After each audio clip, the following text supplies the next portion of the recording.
she's actually going to talk to us about how to engage local stakeholders. Gwen is a program director with a regional watershed organization, the Columbia River Compact, which is focused on watershed health in Kentucky and Tennessee. And for the past 4 years, she's helped lead the Model Forestry Policy Program to develop a Climate Solutions University Forest and Water Strategies, which is a distance learning program. Welcome, Gwen. Thank you. David. Thank you and good morning. Very pleasant to be here with you today. I am going to talk a little bit about the experiences that we've learned from Climate Solutions University, Forest and Water Strategies, which is our program. My background in converting science to the public is through my medical background, and I sort of started out learning how to translate disease information or surgical procedures to the general public. And so I've used those skills now in the different ways that I talk about communication now. And so I'm going to give you a little context on our program first so you kind of know where the examples are coming from that I'm going to give you. Climate Solutions University is a distance learning program put on in a virtual environment. We have partners all over the country. The Model Forest Policy Program is the parent organization. They're based in Idaho. I'm with the Cumberland River Compact, which is a regional organization in Tennessee and Kentucky. And this year we're partnering with Headwaters Economics too, which is a nonprofit that focuses on the economics of conservation. So the three of us put the program together. So I'm going to give you a little bit about what we do, some of the communication challenges in our program, and the creative ways that communities around the country have addressed those, and then talk a little bit about going forward together. So what we do is we help rural, underserved communities address climate adaptation concerns. We do focus on forest and water resources, but with an economic twist. We're looking at not only the resources, but how is it affecting human society related to those resources. And our end result is helping them put together an adaptation plan that addresses forest, water, and economics for them going forward. We base our process on the process that was originally pioneered in King County, Washington, put together by the Climate Impacts Group from up here in the Northwest, ICLEI, and King County. And this is our four-step process. It's very simple, nothing new about this. You work with a community leader who forms a local stakeholder team. They go through a risk assessment process, and they develop a local plan, and then they implement that plan. Not only do we help them build the plan, but then we work with that community in an ongoing way for another 2 to 5 years to help make sure that the plan is implemented and not just another written plan that doesn't have any impact. So far, we're in our 4th year of the program. We've worked with 19 communities across the country to date. We are recruiting for our class of 2013, so we are looking for rural community leaders to be in the program next year, and I have a few handouts for anybody that would like one at the end, or certainly we're available online. These are the communities in the Northwest that we've worked with to date. Bonner County, Idaho was our first pilot community where we sort of tested the process. Then the following year, we worked with the Nooksack Salmon Enhancement Association in Whatcom County, Washington. We moved in 2011 to another Idaho group, the Nez Perce, and our first Northern California group. And then in 2012, we added 2 more Northern California groups, and we're hopeful to have another Northwest community next year. And our outcomes really are this in a nutshell. We end up with a community, and especially their leadership, more educated about resource issues and how climate is affecting them. We end up with acknowledgement that climate needs to be incorporated into a wide array of planning and management processes, and then specific outcomes in terms of improved decision-making and improved governance. Just another plug again about taking applications. We're definitely looking for opportunities, not only for the planning process, but also for implementation support. Whether the plan was developed through us or not, we have a support network for implementation. So communication challenges. No surprise, contentious issue here, often ideologically driven, and the scientific facts often are not very persuasive in that worldview context, as Carol was pointing out. So this kind of came home to me last year when I attended a science conference talking about climate change and the high mountain ecosystems in Durango. One of our communities, the Mountain Studies Institute, was putting it on. It was not unlike this, a lot of brilliant people talking about the science. I learned a lot about dust on snow events. I learned a lot about aspen death syndrome. What really grabbed me was that at the end of that 2 days of talking to each other about the science, all of the presenters got to the front of the room and were asked the question, what do we do now? What's the most important thing to do next? And to a person, they all said, how do we tell this story? How do we get people to understand what all of us in this room understand? And I think that's the challenge. So I want to do I want to get everybody in the room who considers himself, would call themselves a scientist, stand up for me. Just take a stretch, stand up if you're a scientist.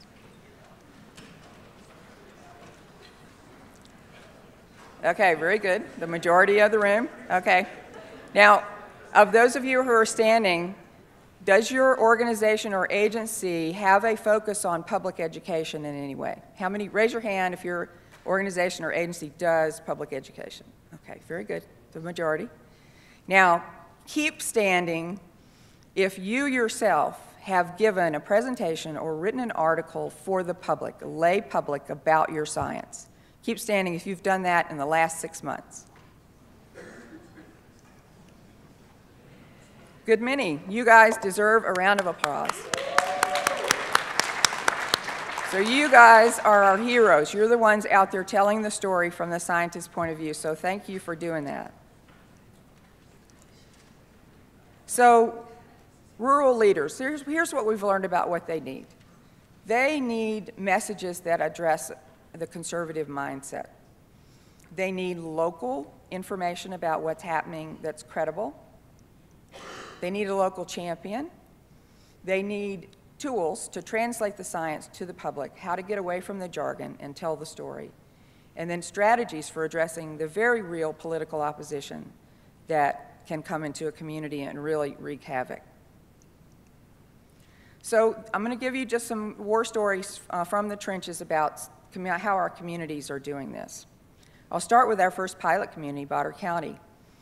The executive director, Nancy Gillum, lives in Sandpoint, Idaho. So she led this pilot in Bonner County. You're probably familiar, very heavily involved in forestry and the tourism economy there.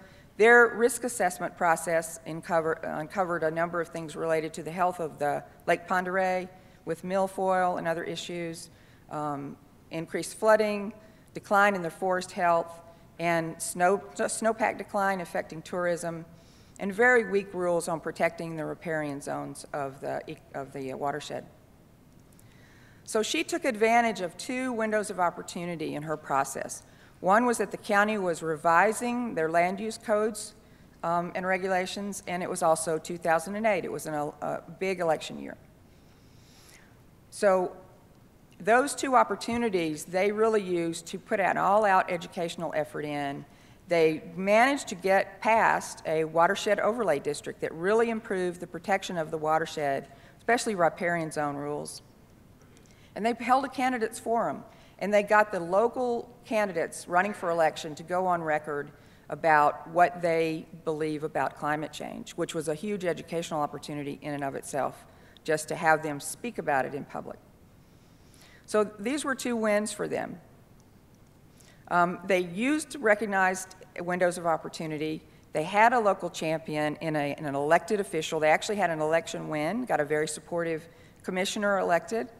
And then 2 years later, when the political winds sort of blew the other way, those commissioners left office, and a lot of what they've done has now been sort of undone. So this is another sort of cautionary tale that you can't stop. If you get a win, you've got to keep moving forward, or it can be reversed. Another example is from my neck of the woods,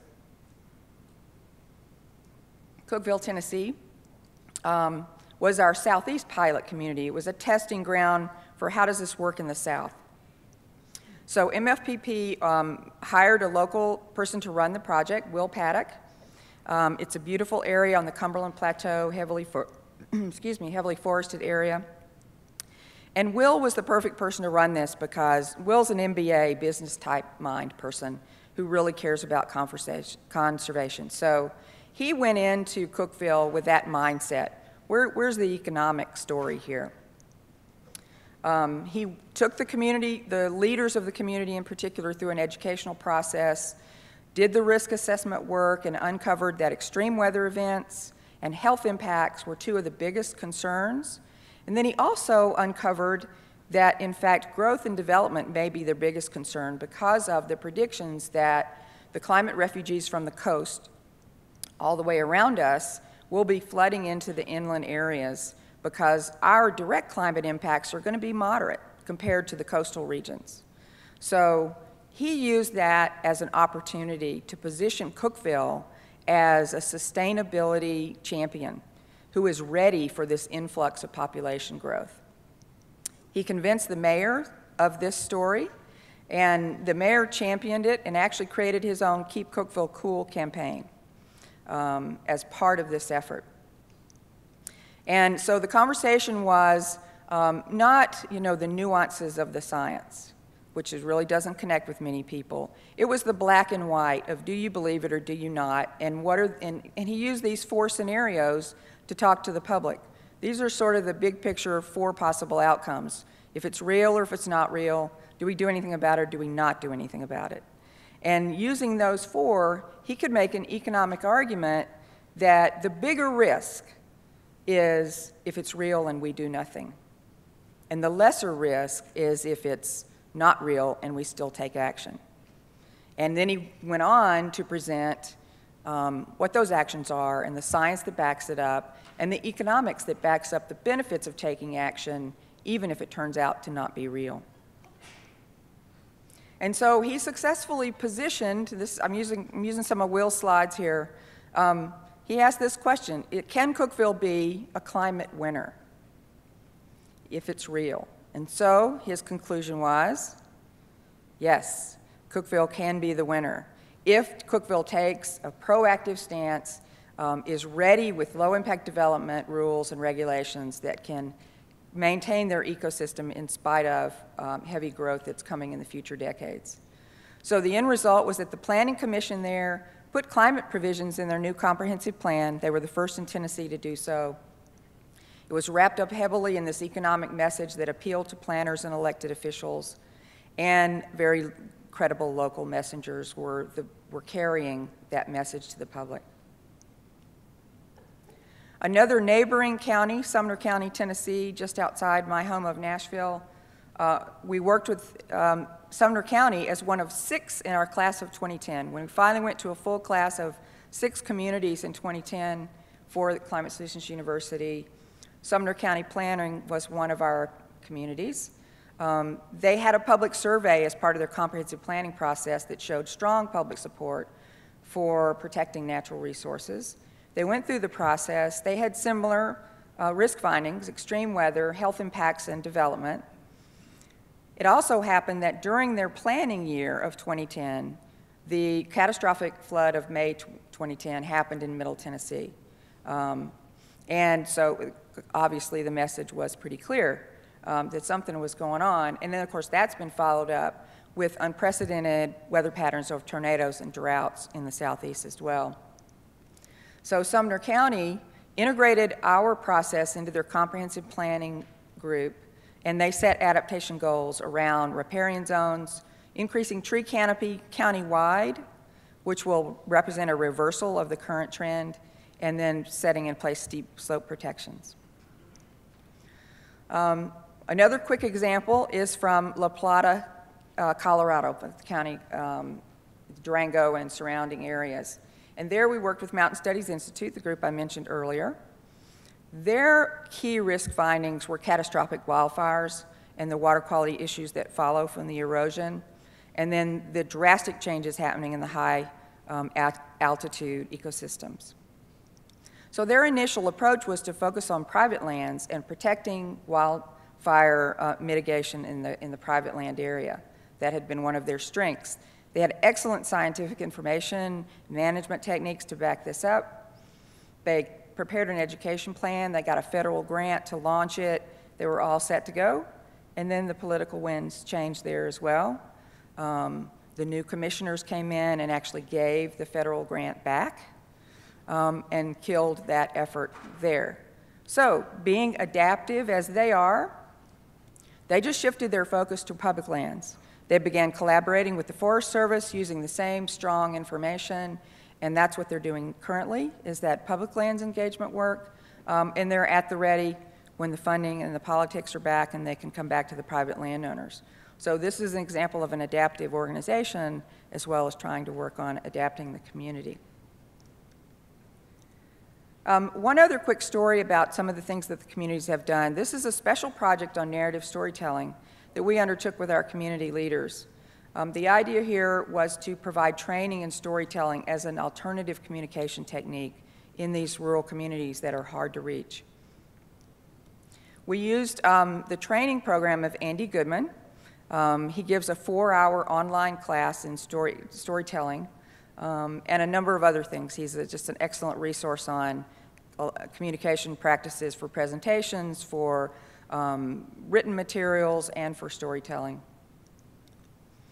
And so these are some of the things that Andy put forth, that storytelling is a powerful, powerful way to reach people in a way that scientific facts never do. One is that when you tell a story, people will remember it and retell it. How many people do you have come up to you? Well, we're all a bunch of scientists, so maybe you do have people come up and say, let me tell you about this graph I saw today. But you don't hear that. You don't hear that too often in most circles. But they will say, let me tell you about the story I heard today. Stories influence how we think and make decisions, and stories connect with us at an emotional level, which is really what we need for this worldview problem. So Andy teaches the structure of good storytelling. He talks about how stories can be told about your organization. And then he taught our students how to tell a story, and they wrote a story, a personal story related to climate in a written form, and then they presented it in webinar form to each other. So our first one was Jen Klipp from Marquette, Michigan. She told a story about, Andy would call this the nature of our challenge story, about how somebody went about accomplishing climate mitigation without calling it that. And this was how she resurrected an old building that was dilapidated, resurrected it, built it green, has turned it into the center focus of conservation work in the community. A real success story about how that was done. Tom Centros in New Hampshire, he told a creation story about how an organization was inspired and started. He talks about Valerie Piedmont and how in the middle of the night, she lives out in the woods and she heard chainsaws and big lights in the middle of the night, and the forest around her was being cut down.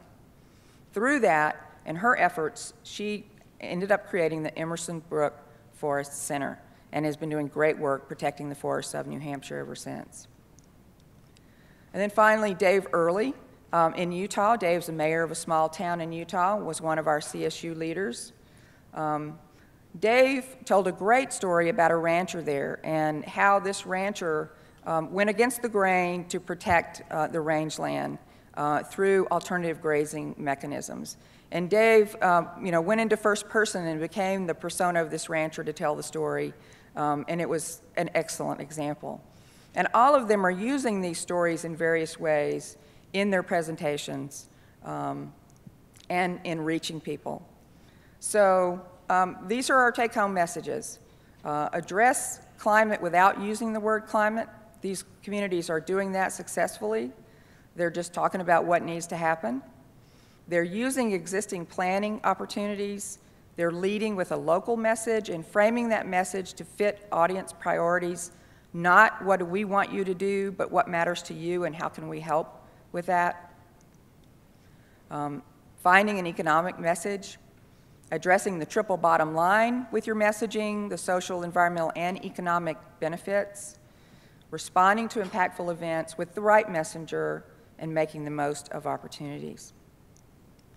So going forward, we'll be working to continue to increase the communications in our coaching with the communities, hopefully adding direct consultation in the implementation phase, and moving forward with collaborations among all of us so that we can nationwide do a better job with this.